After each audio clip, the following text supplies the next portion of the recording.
राधे राधे आप सभी को। मैं नम्रता आप सभी का हार्दिक स्वागत करती हूँ अपने चैनल पे। तो हम देख रहे थे गोदान के 6 भाग हमने देखे, ये 7वां भाग है। ठीक, यहाँ देखिए ये 7वां अध्याय है, ऐसे बटा हुआ है ये। तो हम 6वां भाग में देखे थे जो मेहता अभिनय किया था, डाकू का अभिनय करके, और सब मालती को अपने साथ ले जाने का सब ढोंग रचा था। तो यही सब हमने देखा था। आगे देखते हैं अब कि जब अभिनय समाप्त हुआ तो उधर रंगशाला में धनुष यज्ञ समाप्त हो चुका था और सामाजिक प्रहसन की तैयारी हो रही थी। जब मेहता का यह अभिनय समाप्त हुआ था तब तक रंगशाला में भी धनुष यज्ञ समाप्त हो चुका था और सामाजिक प्रहसन की तैयारी हो रही थी। मगर इन सज्जनों को उससे विशेष दिलचस्पी न थी। केवल मिस्टर मेहता देखने गए और आदि से अंत तक जमे रहे। उन्हें बड़ा मज़ा आ रहा था। बीच बीच में तालियां बजाते थे और फिर कहो का आग्रह करके अभिनेताओं को प्रोत्साहन भी देते जाते थे। राय साहब ने इस प्रहसन में एक मुकदमेबाज देहाती जमींदार का खाका उड़ाया था। कहने को प्रहसन था मगर करुणा से भरा हुआ। नायक का बात बात में कानून की धाराओं का उल्लेख करना, पत्नी पर केवल इसलिए मुकदमा दायर कर देना कि उसने भोजन तैयार करने में जरा सी देर कर दी, फिर वकीलों के नखड़े और देहाती गवाहों की चालाकियाँ और झांसे। पहले गवाही के लिए चटपट तैयार हो जाना मगर इजलास पर तलबी के समय खून मनावन कराना और नाना प्रकार की फरमाइशें करके उल्लू बनाना। ये सभी दृश्य देखकर लोग हंसी के मारे लौट जाते थे। सबसे सुंदर वह दृश्य था जिसमें वकील गवाहों को उनके बयान रटा रहा था। गवाहों का बार बार भूले करना, वकील का बिगड़ना, फिर नायक का देहाती बोली में गवाहों को समझाना और अंत में इजलास पर गवाहों का बदल जाना ऐसा सजीव और सत्य था कि मिस्टर मेहता उछल पड़े और तमाशा समाप्त होने पर नायक को गले लगा लिया और सभी नटों को एक एक मेडल देने की घोषणा की। राय साहब के प्रति उनके मन में श्रद्धा के भाव जाग उठे। राय साहब स्टेज के पीछे ड्रामा का संचालन कर रहे थे। मेहता दौड़ के उनके गले लिपट गए और मुग्ध होकर बोले, आपकी दृष्टि इतनी पैनी है, इसका मुझे अनुमान न था। दूसरे दिन जलपान के बाद शिकार का प्रोग्राम था। वहीं किसी नदी के तट पर बाग में भोजन बने, खूब जल क्रीड़ा की जाए और शाम को घर आए। देहाती जीवन का आनंद उठाया जाए। जिन मेहमानों को विशेष काम था वह तो विदा हो गए। केवल वे ही 2 लोग बचे रहे जिनकी राय साहब से घनिष्ठता थी। मिसेज खन्ना के सिर में दर्द था, न जा सकी, और संपादक जी इस मंडली से जले हुए थे और इनके विरुद्ध एक लेखमाला निकालकर इनकी खबर लेने के विचार में मगन थे। सब के सब छटे हुए गुंडे हैं, हराम के पैसे उड़ाते हैं और मूँछों पे ताव देते हैं। दुनिया में क्या हो रहा है इन्हें क्या खबर, इनके पड़ोस में कौन मर रहा है इन्हें क्या परवाह। इन्हें तो अपने भोग विलास से काम है। यह मेहता जो फिलासफर बना फिरता है, उसे यही धुन है कि जीवन को संपूर्ण बनाओ। महीने में 1000 मार लेते हो, तुम्हें अख्तियार है जीवन को संपूर्ण बनाओ या परिपूर्ण बनाओ। जिसको यह फिक्र दबाए डालती है कि लड़कों का ब्याह कैसे हो, बीमार स्त्री के लिए वैद्य कैसे आए, अब की घर का किराया किसके घर से आएगा, वह अपना जीवन कैसे संपूर्ण बनाए। छोटे साड़ बने दूसरों के खेत में मुंह मारते फिरते रहते हो और समझते हो संसार में सब सुखी हैं। तुम्हारी आंखें तब खुलेंगी जब क्रांति होगी और तुमसे कहा जाएगा, बचा खेत में चलकर हल जोतो। तब देखें तुम्हारा जीवन कैसे संपूर्ण होता है। और वह जो मालती है, जो 72 घाटों का पानी पीकर भी मिस बनी फिरती है, शादी नहीं करेगी, इससे जीवन बंधन में पड़ जाता है और बंधन में जीवन का पूरा विकास नहीं होता। बस जीवन का पूरा विकास इसी में है कि दुनिया को लूटे लाओ और निर्द्वंद विलास किए जाओ। सारे बंधन तोड़ दो, धर्म और समाज को गोली मारो, जीवन के कर्तव्यों को पास न फटकने दो। बस तुम्हारा जीवन संपूर्ण हो गया। इससे ज़्यादा आसान और क्या होगा। माँ बाप से नहीं पड़ती, उन्हें धत्ता बताओ, शादी मत करो, यह बंधन है। बच्चे होंगे, यह मोह पास है। मगर टैक्स क्यों देते हो? कानून भी तो बंधन है, उसे क्यों नहीं तोड़ते? उससे क्यों कन्नी काटते हो? जानते हो ना कि कानून की जरा भी अवज्ञा की तो बेड़ियाँ पड़ जाएंगी। बस वही बंधन तोड़ो जिसमें अपनी भोग लिप्सा में बाधा नहीं पड़ती। रस्सी को सांप बनाकर पीटो और 30 मार खान बनो। जीते सांप के पास जाओ ही क्यों, वह फुकार भी मारेगा तो लहरें आने लगेंगी। उसे आते देखो तो दुम दबाकर भागो। यह तुम्हारा संपूर्ण जीवन है। 8 बजे शिकार पार्टी चली। खन्ना ने कभी शिकार न खेला था। बंदूक की आवाज़ से कांपते थे, लेकिन मिस मालती जा रही थी, वह कैसे रुक सकते थे? मिस्टर तनखा को भी अभी तक इलेक्शन के विषय में बातचीत करने का अवसर न मिला था। शायद वह वहाँ अवसर मिल जाए। राय साहब अपने इस इलाके में बहुत दिनों से नहीं गए थे। वहाँ का रंग ढंग देखना चाहते थे। कभी कभी इलाके में आने जाने से आदमियों से एक संबंध भी हो जाता है और रोब भी रहता है। कारकुन और प्यादे भी सचेत रहते हैं। मिर्ज़ा खुर्शीद को जीवन के नए अनुभव प्राप्त करने का शौक़ था, विशेषकर ऐसा जिनमें कुछ साहस दिखाना पड़े। मिस मालती अकेले कैसे रहती? उन्हें तो रसिकों का जमघट चाहिए।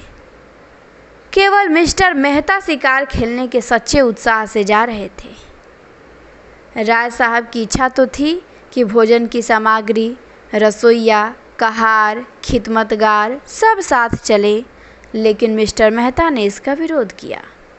खन्ना ने कहा कि आखिर वहाँ भोजन करेंगे या भूखों मरेंगे? मेहता ने जवाब दिया, भोजन क्यों ना करेंगे, लेकिन आज हम खुद अपना सारा काम करेंगे। देखना तो चाहिए कि नौकरों के बगैर हम जिंदा रह सकते हैं या नहीं। मिस मालती पकाएंगी और हम लोग खाएंगे। देहातों में हाड़िया और पत्तल मिल ही जाते हैं और ईंधन की कोई कमी नहीं। शिकार हम करेंगे ही। मालती ने गिला किया, कहा कि क्षमा कीजिए, आपने रात मेरी कलाई इतने ज़ोर से पकड़ी कि अभी तक दर्द हो रहा है।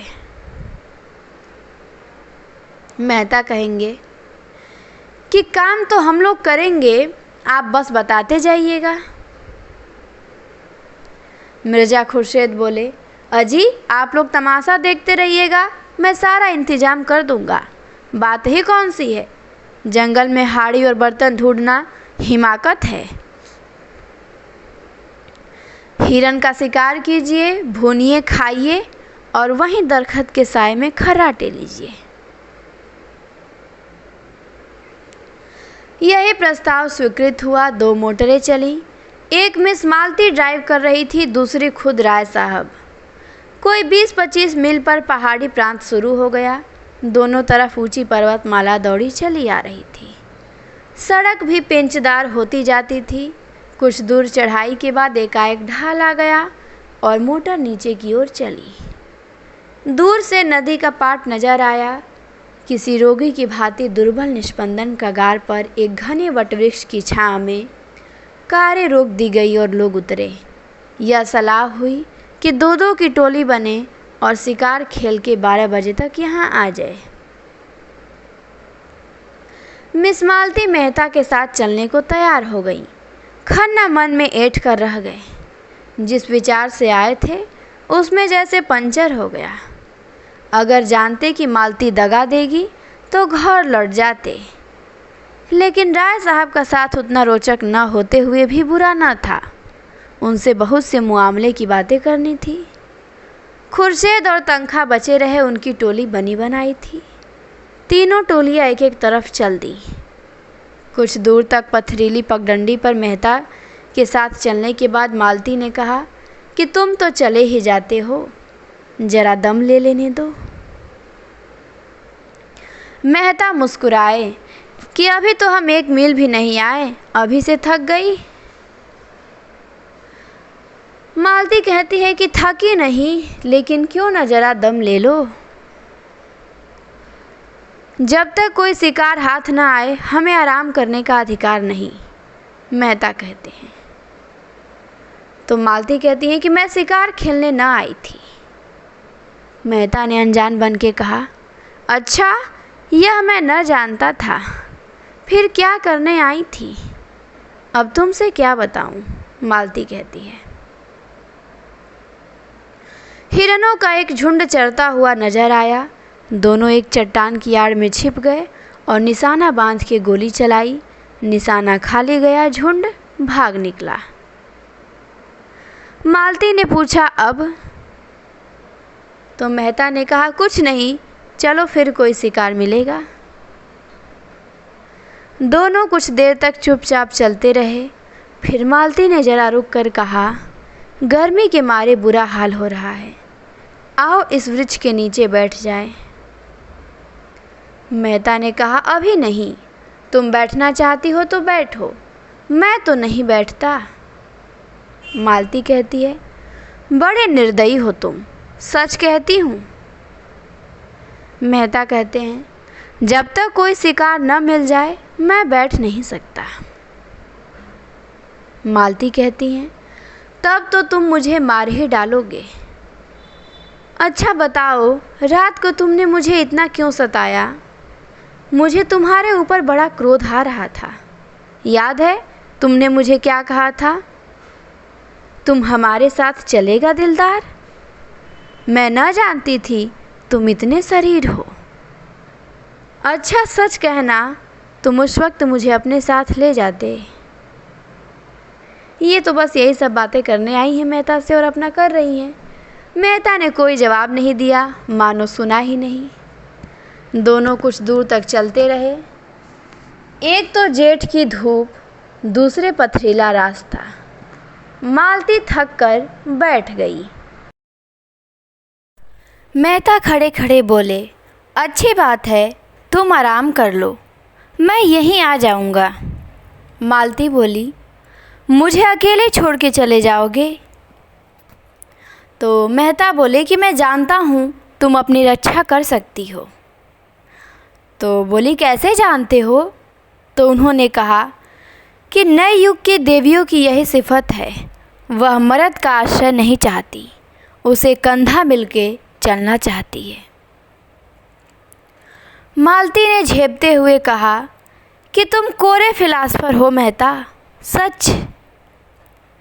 सामने वृक्ष पे एक मोर बैठा हुआ था। मेहता ने निशाना साधा और बंदूक चलाई, मोर उड़ गया। मालती प्रसन्न होकर बोली, बहुत अच्छा हुआ, मेरा शाप पड़ा।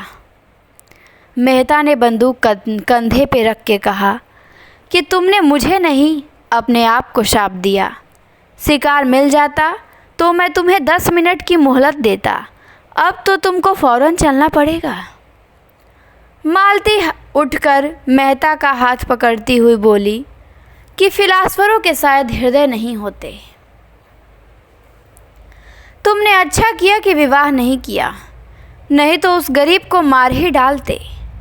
मगर मैं यूँ ना छोड़ूंगी, तुम मुझे छोड़कर नहीं जा सकते। मेहता ने एक झटके से हाथ छुड़ा लिया और आगे बढ़े। मालती सजल नेत्र होके बोली, मैं कहती हूँ मत जाओ, नहीं तो मैं इसी चट्टान पे सिर पटक दूंगी। मेहता ने तेजी से कदम बढ़ाए। मालती उन्हें देखती रही। जब वह 20 कदम निकले तो झुंझला कर उठी और उनके पीछे दौड़ी। अकेले विश्राम करने में भी कोई आनंद न था। समीप आकर बोली कि मैं तुम्हें इतना पशु न समझती थी। तो मेहता कहता है कि मैं जो हिरन मारूंगा उसकी खाल तुम्हें भेंट करूंगा। मालती कहती है खाल जाए भाड़ में, मैं अब तुमसे बात ना करूंगी। कहीं हम लोगों के हाथ कुछ ना लगा और दूसरों ने अच्छा शिकार मारे तो मुझे बड़ी झेंप होगी। एक चौड़ा नाला मुंह फैलाए बीच में खड़ा था। बीच की चट्टानें उसके दांतों से लगती थी। धार में इतना वेग था कि लहरें उछल पड़ती थी। सूर्य मध्याह्न पर आ पहुंचा था और उसकी प्यासी किरणें जल में क्रीड़ा कर रही थी। मालती ने प्रसन्न होकर कहा कि अब तो लौटना पड़ा। तो मेहता ने कहा क्यों, उस पार चलेंगे, वहीं तो शिकार मिलेगा। मालती कहती है धारा में कितना वेग है, मैं तो बह जाऊंगी। मेहता कहते हैं अच्छी बात है, तुम यहीं बैठो, मैं जाता हूँ। मालती कहती है हाँ आप जाइए, मुझे अपनी जान से बैर नहीं। मेहता ने पानी में कदम रखा और पांव साधते हुए चले। ज्यों-ज्यों आगे जाते थे पानी गहरा होता जाता था, यहाँ तक कि छाती तक आ गया। मालती अधीर हो उठी, शंका से मन चंचल हो उठा। ऐसे विकलता तो कभी न होती थी। ऊंचे स्वर में बोली पानी गहरा है, ठहर जाओ, मैं भी आती हूँ। मेहता कहते हैं नहीं नहीं, तुम फिसल जाओगी, धार तेज है। मालती कहती है कोई हरज नहीं, मैं आ रही हूँ, आगे न बढ़ना, खबरदार। मालती साड़ी ऊपर चढ़ा के नाले में बैठी, मगर 10 हाथ आते आते पानी उसकी कमर तक आ गया। मेहता घबराए और दोनों हाथों से उसे लौट जाने को कहते हुए बोले तुम यहाँ मत आओ मालती, यहाँ तुम्हारी गर्दन तक पानी है। मालती ने एक कदम और आगे बढ़ा के कहा कि होने दो, तुम्हारी यही इच्छा है कि मर जाऊं तो तुम्हारे पास ही आके मरूंगी। मालती पेट तक पानी में थी। धार इतनी तेज थी कि मालूम होता था कदम उखड़ा। मेहता लौट पड़े और मालती को एक हाथ से पकड़ लिया। मालती ने नशीली आंखों में रोष भर के कहा मैंने तुम्हारे जैसा बेदर्द आदमी कभी न देखा था, बिल्कुल पत्थर हो। खैर आज सता लो, जितना सताते बने, मैं भी कभी समझूंगी। मालती के पांव उखड़ते हुए मालूम हुए। वह बंदूक संभालती हुई उनसे चिमट गई। मेहता ने आश्वासन देते हुए कहा कि तुम यहाँ खड़ी नहीं रह सकती, मैं तुम्हें अपने कंधे पर बिठाए लेता हूँ। मालती ने भ्रिकुटी टेढ़ी करके कहा तो उस पार जाना क्या इतना ज़रूरी है? मेहता ने कुछ उत्तर न दिया। बंदूक कनपटी से कंधे पे दबा ली और मालती को दोनों हाथों से उठा के कंधे पे बैठा लिया। मालती अपनी पुलक को छिपाती हुई बोली अगर कोई देख ले तो? भद्दा तो लगता है। 2 पग के बाद उसने करुण स्वर में कहा अच्छा बताओ, मैं यहीं पानी में डूब जाऊं तो तुम्हें रंज हो या न हो, मैं तो समझती हूँ कि तुम्हें बिल्कुल रंज न होगा। मेहता ने आहत स्वर से कहा तुम समझती हो मैं आदमी नहीं हूँ? तो मालती कहती है कि मैं तो यही समझती हूँ, क्यों छिपाऊँ? मेहता कहते हैं सच कहती हो मालती। मालती कहती है तुम क्या समझते हो? मेहता कहते हैं मैं कभी बतलाऊंगा। पानी मेहता के गर्दन तक आ गई। कहीं अगला कदम उठाते ही सिर तक ना आ जाए। मालती का हृदय धक धक करने लगा। बोली मेहता ईश्वर के लिए अब आगे मत जाओ, नहीं मैं पानी में कूद पड़ूंगी। उस संकट में मालती को ईश्वर याद आया जिसका वह मजाक उड़ाया करती थी। जानती थी ईश्वर कहीं बैठा नहीं है जो आकर उन्हें उबार लेगा, लेकिन मन को जिस अवलंबन और शक्ति की ज़रूरत थी वह और कहाँ मिल सकती थी। पानी कम होने लगा था। मालती ने प्रसन्न होकर कहा अब तुम मुझे उतार दो। मेहता ने कहा नहीं, चुपचाप बैठी रहो, कहीं आगे गड्ढा मिल जाए। तो मालती कहती है तुम समझते होगे यह कितनी स्वार्थी है। तो मेहता कहते हैं अच्छा तो मुझे इसकी मजदूरी दे देना। मालती के मन में गुदगुदी हुई, पूछी क्या मजदूरी लोगे? तो कहते हैं कि यही कि जब तुम्हें जीवन में ऐसा ही कोई अवसर आए तो मुझे बुला लेना। दोनों किनारे आ गए। मालती ने रेत पर अपनी साड़ी का पानी निचोड़ा, जूते का पानी निकाला, मुंह हाथ धोया, पर ये शब्द अपने रहस्यमय आशय के साथ उसके सामने नाचते रहे। उसने इस अनुभव का आनंद उठाते हुए कहा, यह दिन याद रहेगा। मेहता ने पूछा, तुम बहुत डर रही थी?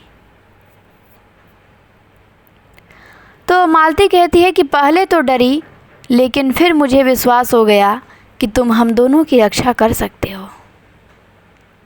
मेहता ने गर्व से मालती को देखा। उनके मुख पर परिश्रम की लाली के साथ तेज था। तो मेहता कहते हैं कि मुझे यह सुन के कितना आनंद आ रहा है, तुम यह समझ सकोगी मालती? मालती कहती है, तुमने समझाया कब? उल्टे और जंगलों में घसीटते फिरते हो और अभी फिर लौटती बार यही नाला पार करना पड़ेगा। तुमने कैसी आफत में जान डाल दी। मुझे तुम्हारे साथ रहना पड़े तो एक दिन न पटे। मेहता मुस्कुराए। इन शब्दों का संकेत खूब समझ रहे थे। मेहता बोले, तुम मुझे इतना दुष्ट समझती हो और जो मैं कहूँ कि तुमसे प्रेम करता हूँ, मुझसे विवाह करोगी? तो मालती कहती है, ऐसे काठ कठोरे से कौन विवाह करेगा? रात दिन जलाकर मार डालोगे। और मधुर नेत्रों से देखा, मानो कह रही हो कि इसका आशय तुम खूब समझते हो, इतने बुद्धू नहीं हो।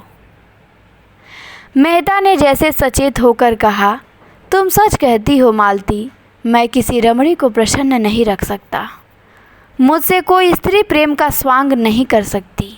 मैं उसके अंतस्थल तक पहुंच जाऊंगा, फिर उसे अरुचि हो जाएगी। मालती काँप उठी। इन शब्दों में कितना सत्य था। उसने पूछा, बताओ तुम कैसे प्रेम से संतुष्ट होगे? तो मेहता कहते हैं कि बस यही कि जो मन में हो वही मुख पर हो। मेरे लिए रंग रूप, हाव भाव और नाजो अंदाज का मूल्य उतना ही है जितना होना चाहिए। मैं वह भोजन चाहता हूँ जिससे आत्मा की तृप्ति हो। उत्तेजक और शोषक पदार्थों की मुझे ज़रूरत नहीं। मालती ने ओठ सिकोड़कर ऊपर को सांस खींचते हुए कहा, तुमसे कोई पेश न पाएगा, एक ही घाघ हो। अच्छा बताओ, मेरे विषय में तुम्हारा क्या ख्याल है? मेहता ने नटखटपन से मुस्कुराकर कहा, तुम सब कुछ कर सकती हो। बुद्धिमती हो, चतुर हो, प्रतिभावान हो, दयालु हो, चंचल हो, स्वभामिनी हो, स्वाभिमानी हो, त्याग कर सकती हो, लेकिन प्रेम नहीं कर सकती। मालती ने पैनी दृष्टि से ताक कर कहा, झूठे हो तुम, बिल्कुल झूठे। मुझे तुम्हारा यह दावा निस्सार मालूम होता है कि तुम नारी हृदय तक पहुंच जाते हो। दोनों नारे के किनारे किनारे चले जा रहे थे। 12 बज चुके थे, पर अब मालती को न विश्राम की इच्छा थी न लौटने की। आज के संभाषण में उसे एक ऐसा आनंद आ रहा था जो उसके लिए बिल्कुल नया था। उसने कितने ही विद्वानों और नेताओं को एक मुस्कान में, एक चितवन में, एक रसीले वाक्य में उल्लू बनाकर छोड़ दिया था। ऐसी बालू की दीवार पे वह जीवन का आधार नहीं रख सकती थी। आज उसे वह कठोर, ठोस, पत्थर सी भूमि मिल गई थी जो फावड़ों से चिंगारियाँ निकाल रही थी और उसकी कठोरता उसे उत्तरोत्तर मोह लेती थी। धाय की आवाज़ हुई। एक लालसर नाले पर उड़ा जा रहा था। मेहता ने निशाना मारा। चिड़िया चोट खाकर भी कुछ दूर उड़ी, फिर बीच में धार में गिर पड़ी और लहरों के साथ बहने लगी। अब अभी जाकर लाता हूँ। जाती कहाँ है? मेहता बोले। और यह कहने के साथ ही वह रेत में दौड़े और बंदूक किनारे पर रख गड़ाप से पानी में कूद पड़े और बहाव की ओर तैरने लगे। मगर आधा मील तक पूरा जोर लगाने पर भी चिड़िया न पा सके। चिड़िया मरकर भी जैसे उड़ी जा रही थी। सहसा उन्होंने देखा एक युवती किनारे की एक झोपड़ी से निकली। चिड़िया को बहते देखकर साड़ी की जांघों तक चढ़ाया और पानी में घुस गई। एक क्षण में उसने चिड़िया पकड़ ली और मेहता को दिखाती हुई बोली, पानी से निकल आओ बाबूजी, तुम्हारी चिड़िया यह है। मेहता युवती की चपलता और साहस देख के मुग्ध हो गए। तुरंत किनारे की ओर हाथ चलाए और 2 मिनट में युवती के पास जा खड़े हुए। युवती का रंग तो था काला और वह भी बहुत गहरा। कपड़े बहुत ही मैले और फूहड़।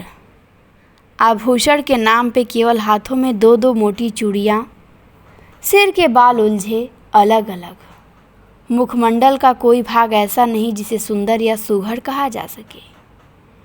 लेकिन उस स्वच्छ निर्मल जलवायु ने उसके कालेपन में ऐसा लावण्य भर दिया था और प्रकृति की गोद में पलकर उसके अंग इतने सुडौल और सुगठित और स्वच्छंद हो गए थे कि यौवन का चित्र खींचने के लिए उससे सुंदर कोई रूप न मिलता।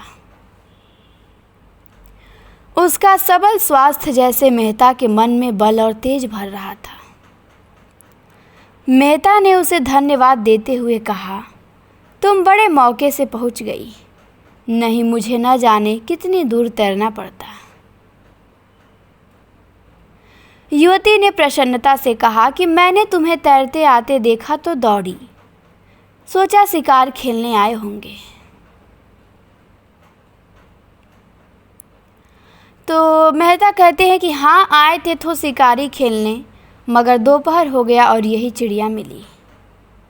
फिर युवती कहती है, तेंदुआ मारना चाहो तो मैं उसका ठौर दिखा दूँ। रात को यहाँ रोज पानी पीने आता है और कभी कभी दोपहर में भी आ जाता है। फिर सकुचाकर सिर झुकाए बोली कि पर उसकी खाल हमें देनी पड़ेगी। चलो मेरे द्वार पे, वहाँ पीपल की छाया है। यहाँ धूप में कब तक खड़े रहोगे, कपड़े भी तो गीले हो गए हैं। मेहता ने उसकी देह में चिपकी हुई गीली साड़ी को देख के कहा कि तुम्हारे कपड़े भी तो गीले हैं। उसने लापरवाही में कहा, हमारा क्या, हम तो जंगल के हैं, दिन दिन भर धूप और पानी में खड़े रहते हैं, तुम थोड़े ही रह सकते हो। लड़की कितनी समझदार है और बिल्कुल गंवार। तुम खाल लेकर क्या करोगी? तो कहती है, हमारे दादा बाजार में बेचते हैं, यही तो हमारा काम है। तो फिर मेहता कहते हैं कि लेकिन दोपहर यहाँ कटे तो तुम खिलाओगी क्या? तो युवती ने लजाते हुए कहा कि तुम्हारे खाने लायक हमारे घर में क्या है, मक्के की रोटियां खाओ तो धरी हैं, चिड़िए का सालन पका दूंगी, तुम बताते जाना जैसे बनाना हो। थोड़ा सा दूध भी है। हमारी गैया को एक बार तेंदुए ने घेरा था, उसे सींगों से भाग आई, तब से तेंदुआ उससे डरता है। तो मेहता कहते हैं, लेकिन मैं अकेला नहीं हूँ, मेरे साथ एक औरत भी है। तो युवती कहती है, तुम्हारी घरवाली होगी?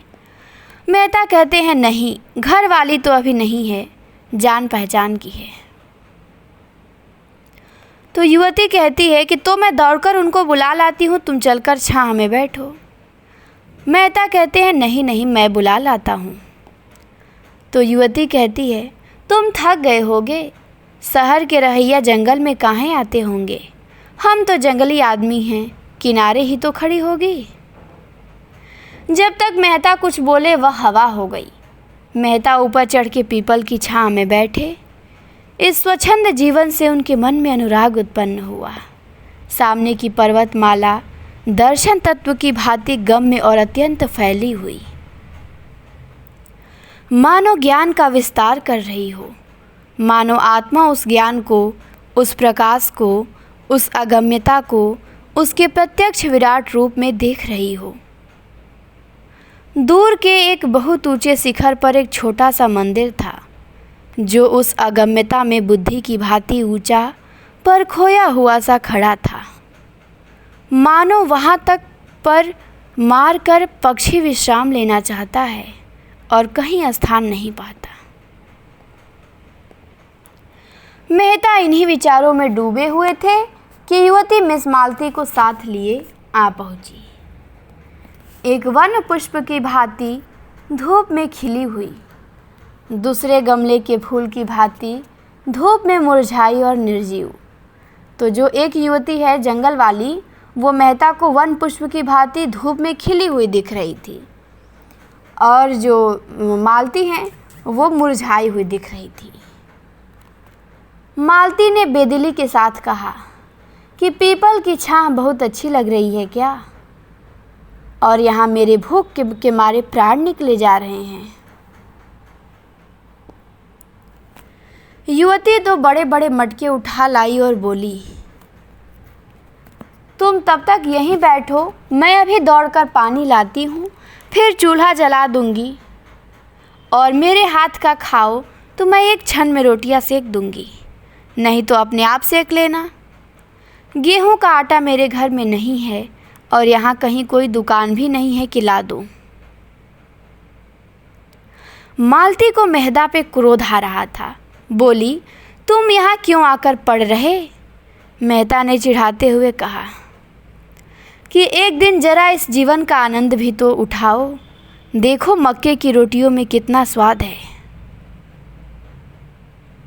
मालती ने कहा, मुझसे मक्के की रोटियां खाई ही न जाएंगी, और किसी तरह निगल भी जाऊं तो हजम न होंगी।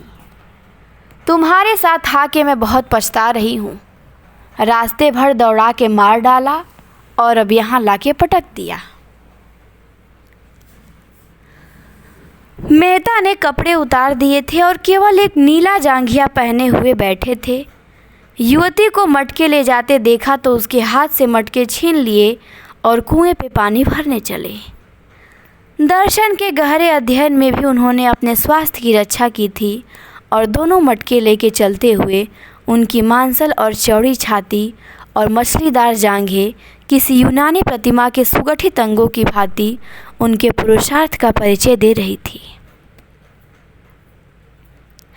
युवती उन्हें पानी खींचते हुए अनुराग भरी आंखों से देख रही थी। अब दया के पात्र नहीं, श्रद्धा के पात्र हो गए थे। कुआं बहुत गहरा था, कोई 60 हाथ।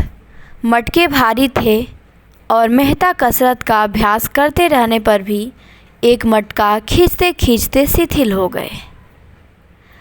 युवती ने दौड़कर उनके हाथ से रस्सी छीन ली और बोली, तुमसे न खींचेगा, तुम जाकर खाट पर बैठो, मैं खींच लेती हूँ। मेहता अपने पुरुषत्व का यह अपमान न सह सके। रस्सी उसके हाथ से फिर ले ली और जोर मारकर एक क्षण में दूसरा मटका भी खींच लिया, और दोनों हाथों में दोनों मटके लिए आकर झोपड़ी के द्वार पे खड़े हो गए। युवती ने चटपट आग जलाई, लालसर के पंख झुलस डाले, छुरे से उसकी बोटियां बनाई और चूल्हे में आग जलाकर मांस चढ़ा दिया, और चूल्हे के दूसरे एले पर कढ़ाई में दूध उबालने लगी। और मालती भौहे चढ़ाए खाट पर खिन्न मिन्न पड़ी। इस तरह यह दृश्य देख रही थी मानो उसके ऑपरेशन की तैयारी हो रही हो। मेहता झोपड़ी के द्वार पर खड़े होकर युवती के गृह कौशल को अनुरक्त नेत्रों से देखते हुए बोले कि मुझे भी तो कोई काम बताओ, मैं क्या करूं? युवती ने मीठी झिड़की के साथ कहा, तुम्हें कुछ नहीं करना है, जाकर बाई के पास बैठो, बेचारी बहुत भूखी है, दूध गर्म हुआ जाता है, उसे पिला देना। उसने एक घड़े से आटा निकाला और गूंथने लगी। मेहता उसके अंगों का विलास देखते रहे। युवती भी रह रहकर उन्हें कनखियों से देखकर अपना काम करने लगती थी। मालती ने पुकारा कि तुम वहाँ क्या कर रहे हो खड़े? मेरे सिर में जोर का दर्द हो रहा है। आधा सिर ऐसे फटा पड़ता है जैसे गिर जाएगा।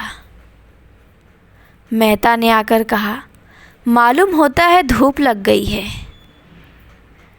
मालती कहती है, मैं क्या जानती थी कि तुम मुझे मार डालने के लिए यहाँ ला रहे हो। तो मेहता कहते हैं, तुम्हारे साथ कोई दवा भी तो नहीं है। मालती कहती है, क्या मैं किसी मरीज को देखने आ रही थी जो दवा लेकर चलती। चलो, मेरा एक दवाओं का बक्स है, वह सेमरी में है। उफ, सिर फटा जाता है।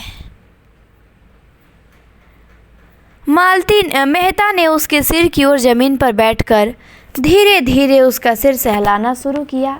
मालती ने आंखें बंद कर ली। युवती हाथों में आटा भरे, सिर के बाल बिखरे, आंख धुएं से लाल और सजल, सारी देह पसीने में तर, जिससे उसका उभरा हुआ वक्ष साफ झलक रहा था, आकर खड़ी हो गई और मालती को आंखें बंद किए पड़ी देखकर बोली, बाई को क्या हो गया है। मेहता बोले, सिर में बड़ा दर्द है। तो उसने पूछा, युवती ने, पूरे सिर में कि आधे में। मेहता ने बोला कि आधे में बतलाती है। तो फिर युवती ने पूछा कि दाईं ओर है कि बाईं ओर। तो मेहता ने बताया, बाईं ओर। युवती ने कहा कि मैं अभी दौड़ के एक दवा लाती हूँ, घिस कर लगाते ही अच्छा हो जाएगा। मेहता ने कहा, तुम इस धूप में कहाँ जाओगी। युवती ने सुना ही नहीं, वेग से एक ओर जाकर पहाड़ियों में छिप गई। कोई आधा घंटा बाद मेहता ने उसे ऊंची पहाड़ी पर चढ़ते देखा। दूर से बिल्कुल गुड़िया सी लग रही थी। मन में सोचा, इस जंगली छोकरी में सेवा का कितना भाव और कितना व्यवहारिक ज्ञान है। लू और धूप में आसमान पर चढ़ी चली जा रही है। मालती ने आंखें खोलकर देखा और कहा, कहाँ गई वह कलूटी। गजब की काली है, जैसे आबनूस का कुंदा हो। इसे भेज दो, राय साहब से कह आए कि कार यहाँ भेज दे। इस तापिस में मेरा दम निकल जाएगा। मेहता ने कहा कि कोई दवा लेने गई है, कहती है कि उससे आधा सिर का दर्द बहुत जल्दी आराम हो जाता है। तो मालती ने कहा कि इनकी दवाई इन्हीं को फ़ायदा करती हैं, मुझे ना करेगी। तुम तो इस छोकरी पे लट्टू हो गए हो। कितने छिछेरे हो, जैसे रूह वैसे फरिश्ते। मेहता को कटु सत्य कहने में संकोच न होता था। कुछ बातें तो उसमें ऐसी हैं कि अगर तुम में होती तो तुम सचमुच देवी हो जाती। तो मालती कहती है कि उसकी खूबियाँ उसे मुबारक, मुझे देवी बनने की इच्छा नहीं। मेहता ने कहा कि तुम्हारी इच्छा हो तो मैं जाकर कार लाऊं। यद्यपि कार यहाँ भी आ सकेगी, मैं नहीं कह सकता। तो मालती कहती है कि उस कलूटी को क्यों नहीं भेज देते।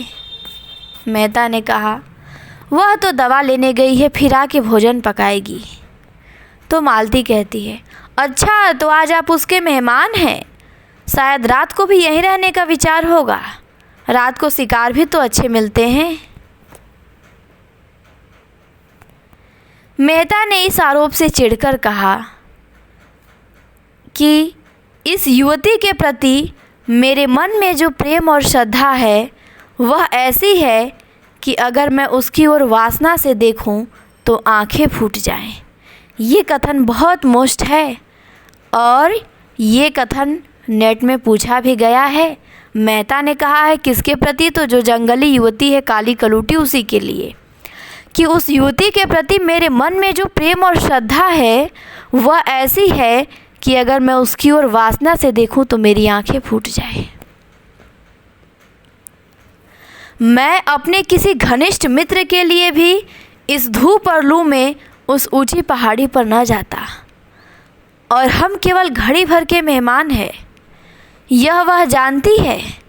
वह किसी गरीब औरत के लिए भी इसी तत्परता से दौड़ जाएगी। मैं विश्व बंधुत्व और विश्व प्रेम पर केवल लेख लिख सकता हूँ, केवल भाषण दे सकता हूँ।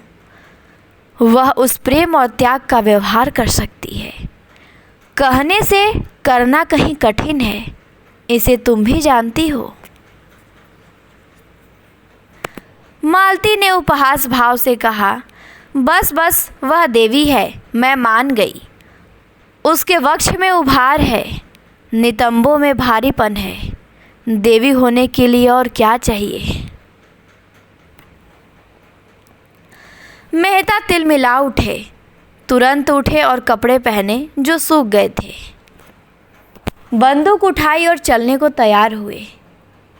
मालती ने फुंकार मारी, तुम नहीं जा सकते मुझे अकेले छोड़ के। तो मेहता कहते हैं, तब कौन जाएगा? तो कहती है, वही तुम्हारी देवी। मेहता हतबुद्धि से खड़े थे। नारी पुरुष पे कितनी आसानी से विजय पा सकती है, इसका आज उन्हें जीवन में पहला अनुभव हुआ। वह दौड़ी हाफती चली आ रही थी। वही कलूटी युवती हाथ में एक झाड़ लिए हुए। समीप आकर मेहता को कहीं जाने को तैयार देखकर बोली कि मैं वही जड़ खोज लाई, अभी घिस कर लगाती हूँ। लेकिन तुम कहाँ जा रहे हो? मांस तो पक गया होगा, मैं रोटियां सेक देती हूँ, 2 एक आध खा लेना और बाई दूध पी लेंगी, ठंडा हो जाए तो चले जाना।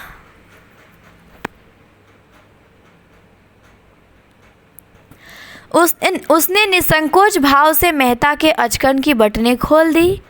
मेहता अपने को बहुत रोके हुए थे। जी होता था इस गवारिन के चरणों को चूम ले। मालती ने कहा, अपनी दवाई रहने दो।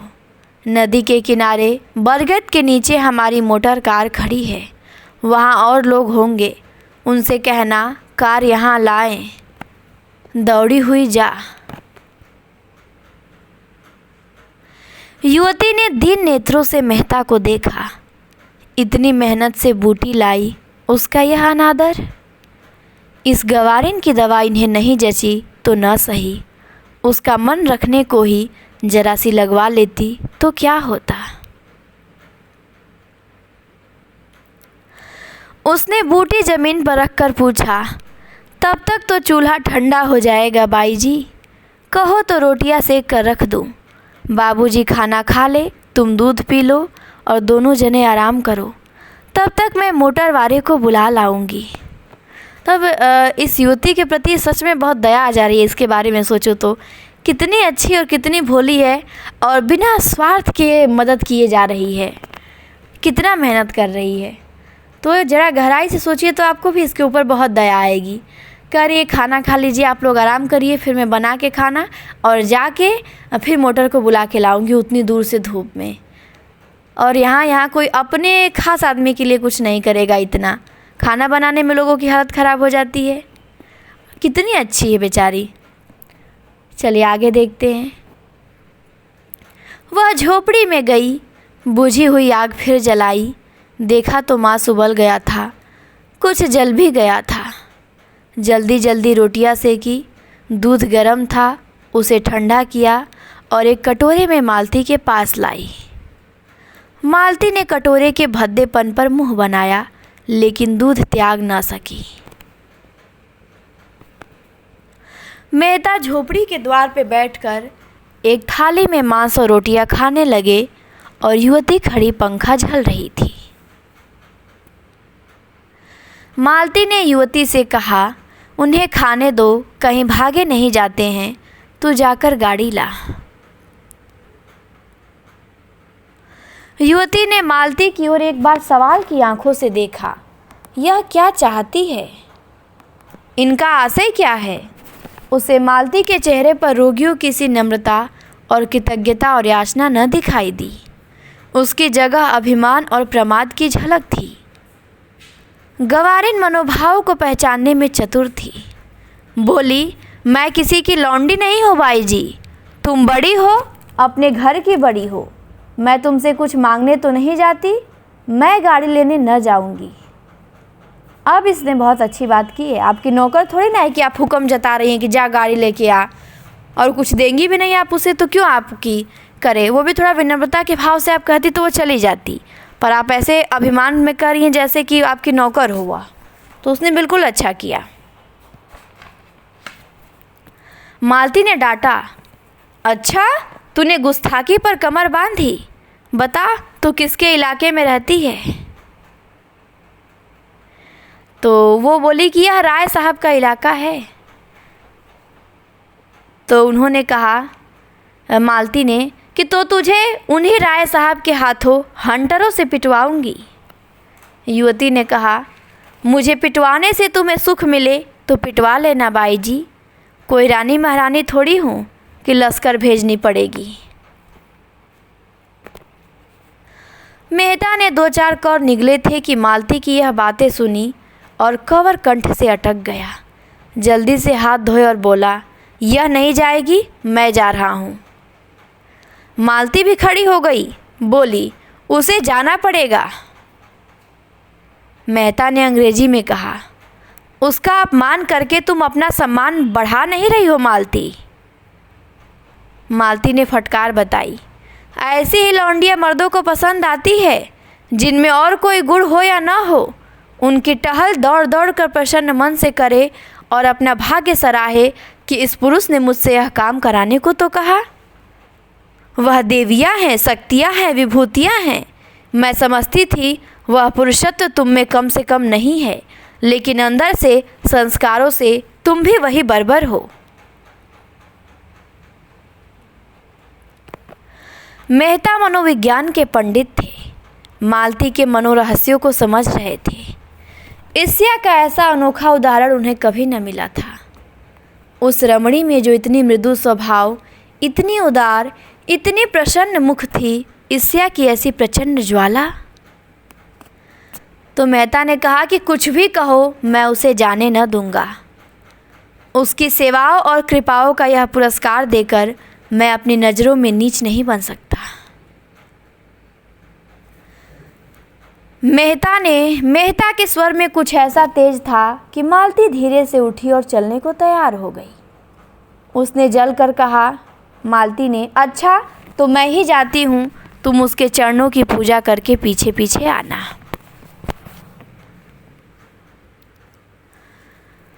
मालती 2-3 कदम चल ही गई तो मेहता ने युवती से कहा, अब मुझे आज्ञा दो बहन, तुम्हारा यह नेह, तुम्हारे निस्वार्थ सेवा हमेशा याद रहेगी।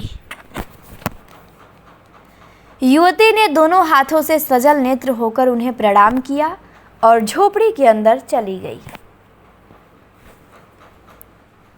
दूसरी टोली राय साहब और खन्ना की थी। राय साहब तो अपने उसी रेशमी कुर्ते और रेशमी चादर में थे, मगर खन्ना ने शिकारी सूट डाला था जो शायद आज ही के लिए बनवाया गया था, क्योंकि खन्ना को आसामियों के शिकार से इतनी फुर्सत कहाँ थी कि जानवरों का शिकार करते। खन्ना ठिगने इकहरे रूपवान आदमी थे। गेहुआ रंग, बड़ी बड़ी आंखें, मुंह पर चेचक के दाग, बातचीत में बड़े कुशल। कुछ देर चलने के बाद खन्ना ने मिस्टर मेहता का जिक्र छेड़ दिया, जो कल से ही उनके मस्तिष्क में राहु की भांति समाये हुए थे। खन्ना बोले, यह मेहता भी कुछ अजीब आदमी है, मुझे तो कुछ बना हुआ मालूम होता है।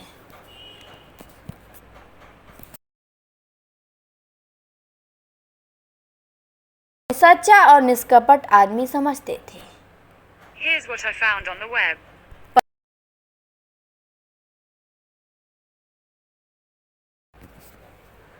कुछ स्वभाव से शांति प्रिय भी थे, विरोध न कर सके। बोले, मैं तो उन्हें केवल मनोरंजन की वस्तु समझता हूँ,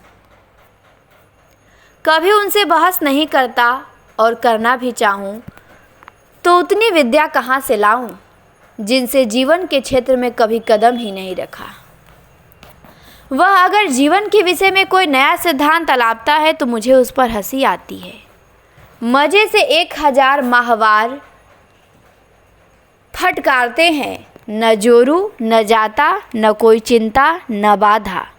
वह दर्शन न भगारे तो कौन भगारेगा। आप निर्द्वंद रहकर जीवन को संपूर्ण बनाने का स्वप्न देखते हैं। ऐसे आदमी से क्या बहस की जाए। तो कहते हैं मैंने सुना चरित्र का अच्छा नहीं है। तो फिर कहे कि बेफिक्री में चरित्र अच्छा रह ही कैसे सकता है। समाज में रहो और समाज के कर्तव्यों मर्यादाओं का पालन न करो, तब पता चले।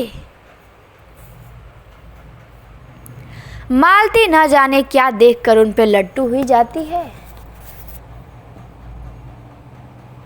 मैं समझता हूँ वह केवल तुम्हें जला रही है। राय साहब कहते हैं खन्ना को। खन्ना कहता है वह मुझे क्या जलाएगी, बेचारी, मैं उसे खिलौने से ज़्यादा नहीं समझता। तो राय साहब कहते हैं यह तो ना कहो मिस्टर खन्ना, मिस मालती पर जान दे देते हो तुम। तो खन्ना कहे कि यूँ तो मैं आपको भी यही इल्ज़ाम दे सकता हूँ। फिर कहें कि मैं सचमुच खिलौना समझता हूँ, आप उन्हें प्रतिमा बनाए हुए हैं।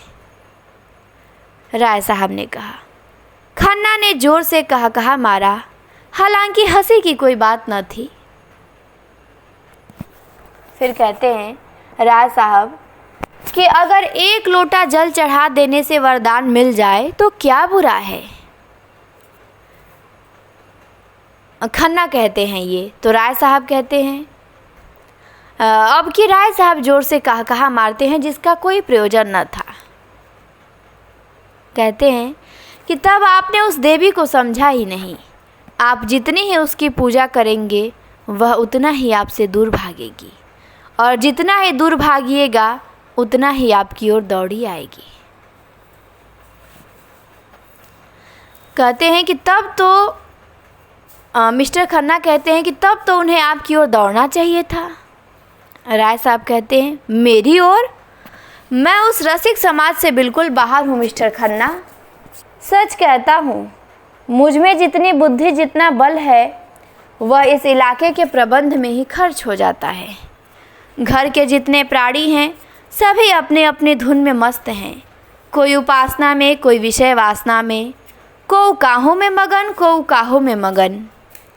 और इन सब अजगरों को भक्ष्य देना मेरा काम है, कर्तव्य है। मेरे बहुत से ताल्लुकेदार भाई भोग विलास करते हैं, यह सब मैं जानता हूँ, मगर वह लोग घर फूंक कर तमाशा देखते हैं। कर्ज का बोझ सिर पे लदा जा रहा है। रोज़ डिग्रियाँ हो रही हैं, जिससे लेते हैं उसे देना नहीं जानते। चारों तरफ बदनाम। मैं तो ऐसी ज़िंदगी जीने से मर जाना अच्छा समझता हूँ। मालूम नहीं किस संस्कार से मेरी आत्मा में जरा भी जान बाकी रह गई, जो मुझे देश और समाज के बंधन में बांधे हुए है।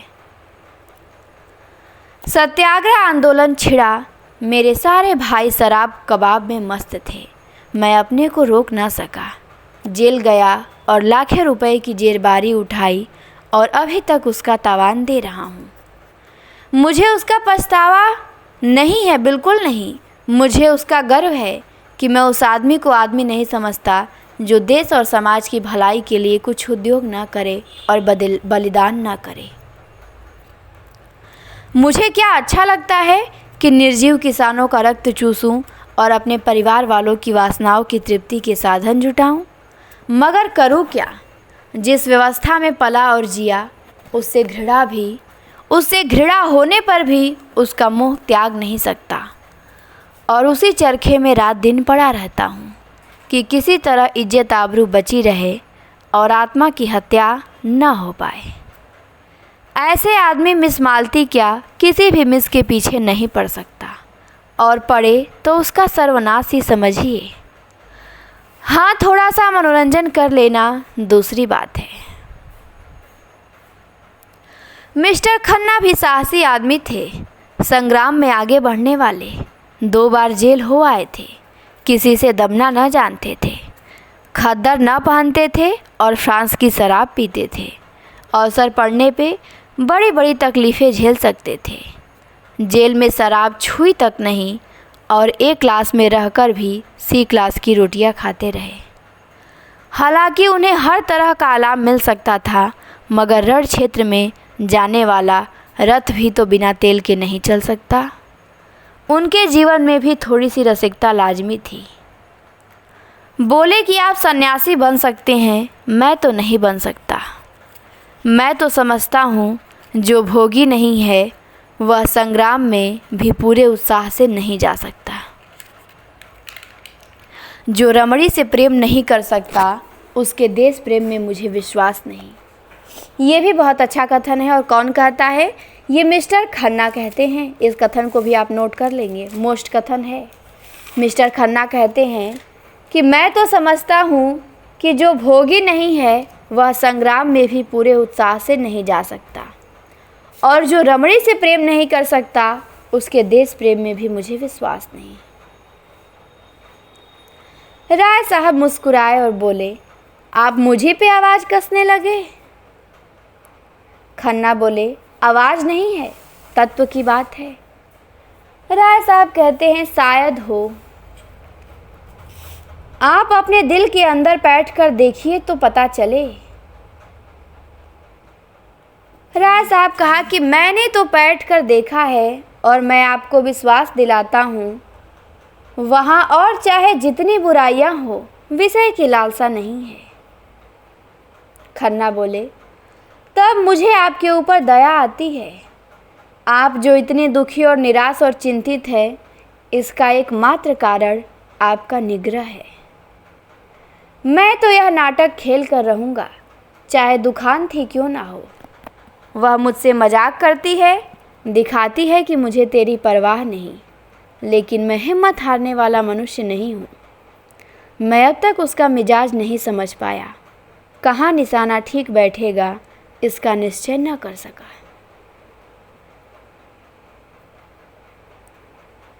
कहते हैं राय साहब कि लेकिन वह कुंजी शायद ही आपको मिले।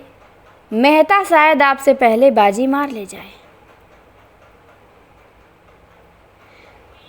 एक हिरन कई हिरनियों के साथ चल रहा था, बड़ी सींगों वाला, बिल्कुल काला।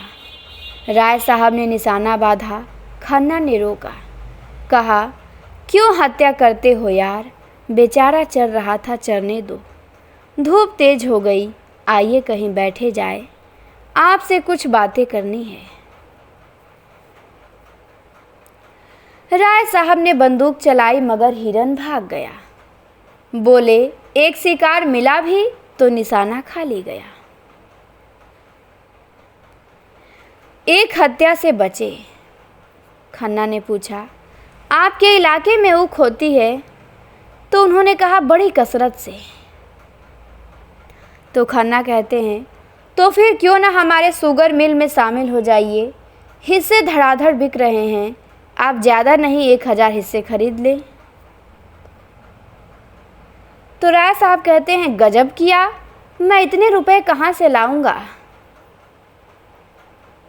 खन्ना कहते हैं, इतने नामी इलाकेदार और आपको रुपयों की कमी?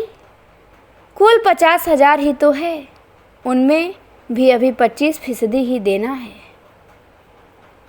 तो राय साहब कहते हैं, नहीं भाई साहब, मेरे पास इस वक्त बिल्कुल रुपए नहीं हैं। खन्ना कहते हैं, रुपए जितने चाहे मुझसे लीजिए, बैंक आपका है। हाँ, अभी आपने ज़िंदगी इंश्योर न कराई होगी। मेरी कंपनी में एक अच्छी सी पॉलिसी लीजिए, 100-200 रुपये तो आप बड़ी आसानी से हर महीने दे सकते हैं और इकट्ठी रकम मिल जाएगी 40-50 हज़ार। लड़कों के लिए इससे अच्छा प्रबंध आप नहीं कर सकते। हमारी नियमावली देखिए, हम पूर्ण सहकारिता के सिद्धांत पर काम करते हैं। दफ्तर और कर्मचारियों के खर्च के सिवा नफ़े की एक पाई भी किसी की जेब में नहीं जाती। आपको आश्चर्य होगा कि इस नीति से कंपनी चल कैसे रही है, और मेरी सलाह से थोड़ा सा स्पेकुलेशन का काम भी शुरू कर दीजिए। यह जो आज सैकड़ों करोड़पति बने हुए हैं, सब इसी स्पेकुलेशन से बने हैं। रुई, शक्कर, गेहूँ, रबर, किसी जिन्स का सट्टा लीजिए, मिनटों में लाखों का वारा न्यारा होता है। काम जरा अटपटा है, बहुत से लोग गच्चा खा जाते हैं, लेकिन वही जो अनाड़ी हैं, आप जैसे अनुभवी, सुशिक्षित और दूरंदेश लोगों के लिए इससे ज़्यादा नफ़े का काम ही नहीं। बाजार का उतार चढ़ाव कोई आकस्मिक घटना नहीं, इसका भी विज्ञान है। एक बार उसे गौर से देख लीजिए, फिर क्या मजाल की धोखा हो जाए। राय साहब कंपनियों पे अविश्वास करते थे। 2-1 बार इसका उन्हें कड़वा अनुभव भी हो चुका था, लेकिन मिस्टर खन्ना को उन्होंने अपनी आंखों से बढ़ते देखा था और उनकी कार्य क्षमता के कायल हो गए थे। अभी 10 साल पहले जो व्यक्ति बैंक में क्लर्क था, वह केवल अपने अध्यवसाय, पुरुषार्थ और प्रतिमा से शहर में पूछता था। उसकी सलाह की उपेक्षा न की जा सकती थी। इस विषय में अगर खन्ना उनके पथ प्रदर्शक हो जाते तो उन्हें बहुत कुछ कामयाबी हो सकती है। ऐसा अवसर क्यों छोड़ा जाए? तरह तरह के प्रश्न करते रहें।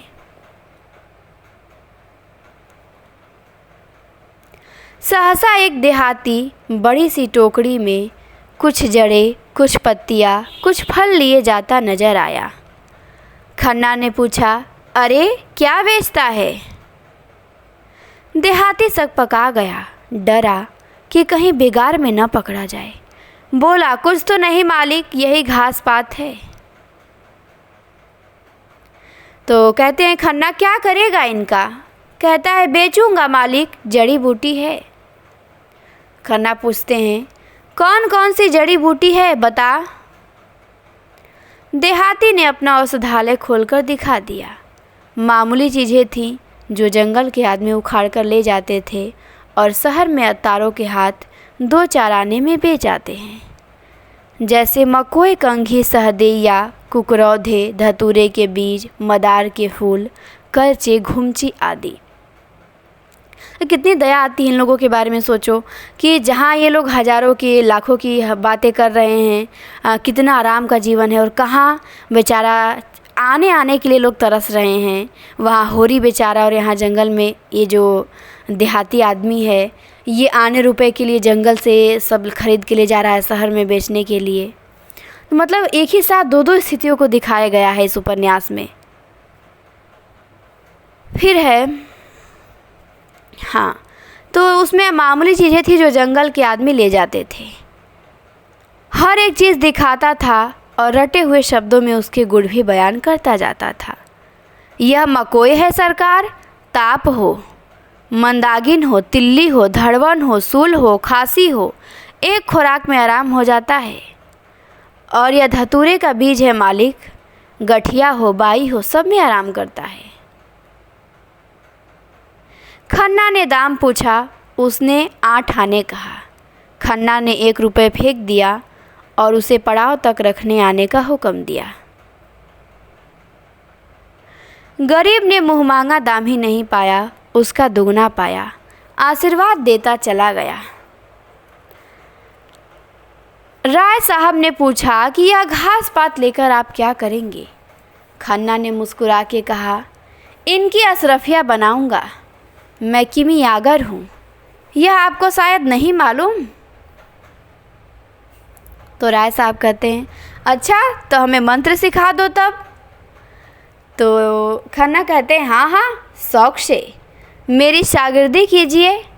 पहले 1.25 सेर लड्डू लाकर चढ़ाइए, तब बताऊंगा। बात यह है कि मेरी तरह तरह के आदमियों से साबका पड़ता है। कुछ ऐसे लोग भी आते हैं जो जड़ी बूटियों पर जान देते हैं। उनको इतना मालूम हो जाए कि यह किसी फ़कीर की दी हुई बूटी है, फिर आपकी खुशामद करेंगे, नाक रगड़ेंगे, और आपको यह चीज़ उन्हें दे दें तो हमेशा के लिए आपकी ऋणी हो जाएंगे। अगर 1 रुपये में 10-20 बुद्धुओं पर एहसान का नमदा कसा जा सके तो क्या बुरा है। जरा सा एहसान से बड़े बड़े काम निकल जाते हैं। राय साहब ने कुतूहल से पूछा कि मगर इन बूटियों के गुण आपको कैसे याद रखेंगे कि कौन सी बूटी किसके लिए है? खन्ना ने कहा मारा, कहा, आप भी राय साहब बड़े मज़े की बात करते हैं। जिस बूटी में जो गुण चाहे बता दीजिए, वह आपकी लियाकत पे मुनहसर है। सेहत तो रुपए में 8 आने विश्वास से होती है। आप जो इन बड़े बड़े अफसरों को देखते हैं और इन लंबी पूंछ वाले विद्वानों को और इन रईसों को, ये सब अंधविश्वासी होते हैं।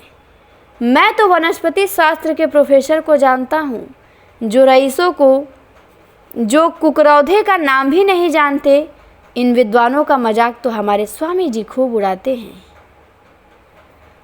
आपको तो कभी उनके दर्शन न हुए होंगे, अब कि आप आइएगा तो उनसे मिलाऊंगा।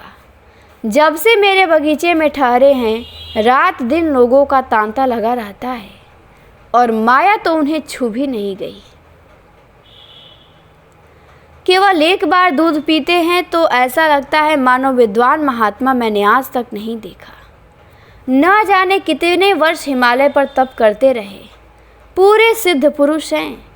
आपको देखते ही आपका भूत भविष्य सब बता देंगे और ऐसे प्रसन्न मुख हैं कि देखते ही मन खिल उठता है। ताज्जुब तो यह है कि खुद इतने बड़े महात्मा हैं, मगर सन्यास और त्याग, मंदिर और मठ, संप्रदाय और पंथ, इन सब को ढोंग कहते हैं, पाखंड कहते हैं। रूढ़ियों के बंधनों को तोड़ो और मनुष्य बनो। देवता बनने का ख्याल छोड़ो। देवता बनकर तुम मनुष्य करोगे क्या? कहते हैं कि देवता बन के तुम मनुष्य न रहोगे।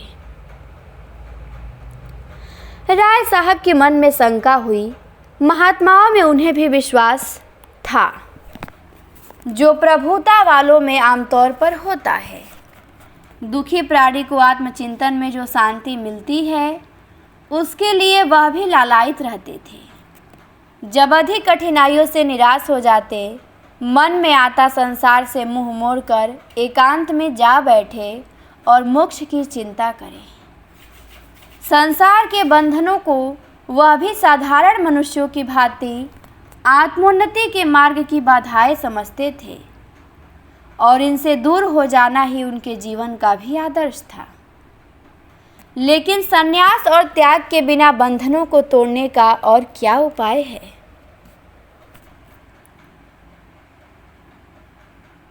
लेकिन जब वह संन्यास को ढोंग कहते हैं, तो खुद क्यों संन्यास लिया है? उन्होंने संन्यास कब लिया है साहब? वह तो कहते हैं कि आदमी को अंत तक काम करते रहना चाहिए। विचार स्वतंत्र उनके उपदेशों का तत्व है। राय साहब कहते हैं कि मेरी समझ में कुछ नहीं आ रहा, विचार स्वतंत्र का आशय क्या है? तो खन्ना बोले कि समझ में तो मेरे भी कुछ नहीं आता, अब की आइए तो उनसे बातें हो। वह प्रेम को जीवन का सत्य कहते हैं और इसकी ऐसी सुंदर व्याख्या करते हैं कि मन मुग्ध हो जाता है। तो पूछते हैं राय साहब कि मिस मालती को उनसे मिलाया कि नहीं? खन्ना बोलते हैं, आप भी दिल लगी करते हैं, मालती को भला इनसे क्या मिलाता? वाक्य पूरा ना हुआ था कि सामने झाड़ी में सरसराहट की आवाज़ सुनकर चौंक पड़े और प्राण रक्षा की प्रेरणा से राय साहब के पीछे आ गए। झाड़ी में एक तेंदुआ निकला और मंद गति से सामने की ओर चला। राय साहब ने बंदूक उठाई और निशाना बांधना चाहते थे कि खन्ना ने कहा, यह क्या करते हैं आप? खामखा उसे छेड़ रहे हैं, कहीं लौट पड़े तो? राय साहब कहते हैं, लौट क्या पड़ेगा, वही ढेर हो जाएगा। तो खन्ना कहते हैं कि तो मुझे उस टीले पे चढ़ जाने दीजिए, मैं शिकार का ऐसा शौकीन नहीं हूँ। तो राय साहब कहते हैं कि तब क्या शिकार खेलने चले थे? सामत और क्या। राय साहब ने बंदूकें नीचे कर ली, कहा, बड़ा अच्छा शिकार था, निकल गया, ऐसे अवसर कम मिलते हैं। खन्ना बोले कि मैं तो अब यहाँ नहीं ठहर सकता, खतरनाक जगह है यह। तो राय साहब बोले कि एक आध शिकार तो मार लेने दीजिए, खाली हाथ लौटते शर्म आती है। तो खन्ना बोले कि आप मुझे कृपा करके कार के पास पहुंचा दीजिए, फिर चाहे तेंदुए का शिकार कीजिए या चीते का। तो राय साहब बोले, आप बड़े डरपोक हैं मिस्टर खन्ना। सच? तो खन्ना बोले, व्यर्थ में अपनी जान खतरे में डालना बहादुरी नहीं है। तो राय साहब बोले, अच्छा तो आप खुशी से लौट सकते हैं। खन्ना बोले, अकेला? तो राय साहब बोले, रास्ता बिल्कुल साफ है। खन्ना बोले, जी नहीं, आपको मेरे साथ चलना पड़ेगा।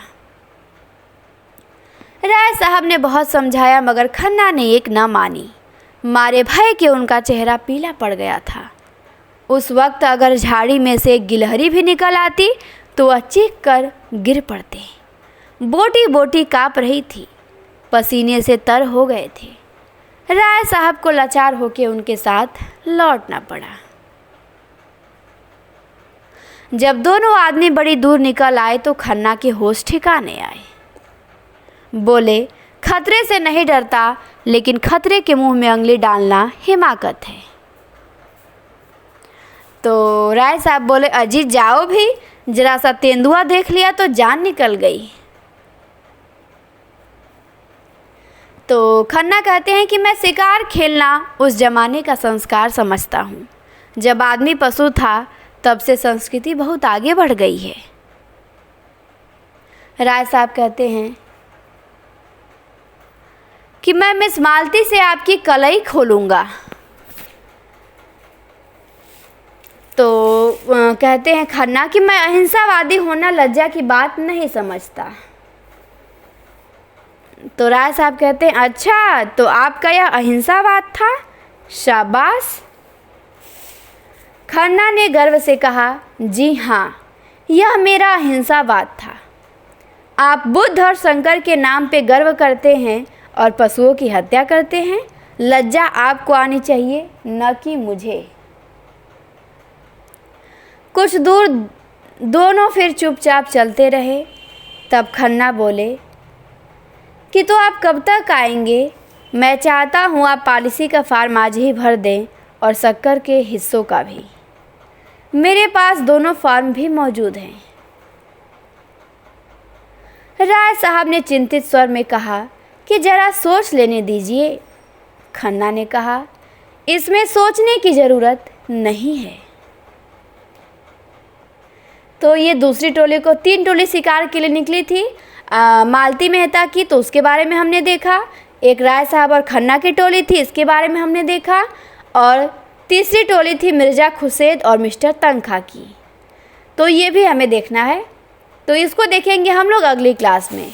ये तीसरी टोली है आपकी, तो आपको ये भी ध्यान देना है पहली टोली में कौन था, दूसरी में कौन था, तीसरी में कौन था। ये तो आसानी से याद हो जाएगा, पर ध्यान रखिएगा, पूछा जा सकता है कुछ भी।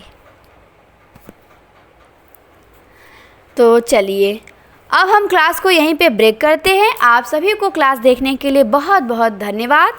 गोदान की रोज़ आप लोगों को 2 वीडियोज़ 3 वीडियो मिला करेंगी, जिससे आप लोग बिल्कुल आनंद के साथ इसे पढ़ते जाइए और गैपिंग नहीं होगा, रोज़ आपको मिलेगा। जो इसमें से इम्पॉर्टेंट तथ्य लगेगा आप उसे छांट कर लिखिएगा। ठीक, बहुत बड़ा उपन्यास है पर हम लोग इसे ख़त्म कर लेंगे जल्द ही। तो क्लास अच्छी लगी होगी, लाइक शेयर करिएगा। अगर नए हो चैनल पे तो सब्सक्राइब भी ज़रूर करिएगा। Thank you. फिर मिलते हैं नेक्स्ट क्लास में।